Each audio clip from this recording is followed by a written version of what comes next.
o gefen gwlad i'r ddinas fe a ffermwyr o gefen gwlad I Lundain. Ar fys, ar dractor, ar droed, neges y ffermwyr mae digon yw digon. Ond digon o beth? Beth yw beef ffermwyr gyda Llywodraeth? Y tro yma, protestio yn erbyn treth etifeddiaeth inheritance tax gafodd ei gyflwyno gan y cynghellor yn y gyllideb fis diwetha.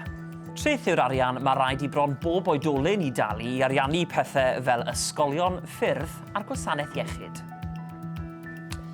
Nawr, mae'r dreth o 20% yn cael ei osod ar ffermydd sydd werth dros filiwn o bunnau sy'n cael eu hetifeddu. Hynny yw, ffermydd sydd wedi cael ei roi fel anreg gan deulu neu ffrind ar ôl iddyn nhw farw.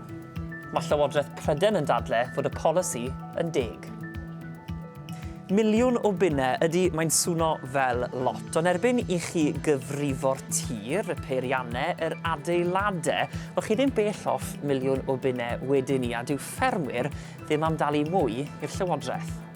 Pam bod y Llywodraeth yn gwneud hyn, wel dweud bod angen codi trethu mwyn gwella gwasanaethau cyhoeddus.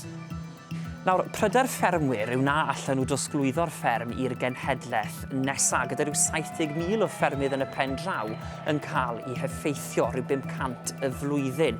Nawr, dros y flwyddyn diwetha, mae yna nifer o bolisïau di corddi'r gymuned amaethyddol yn enwedig yma yng Nghymru, a'r ddadl yma yn ôl y gymuned amaethyddol yw'r ergyd ddiweddara.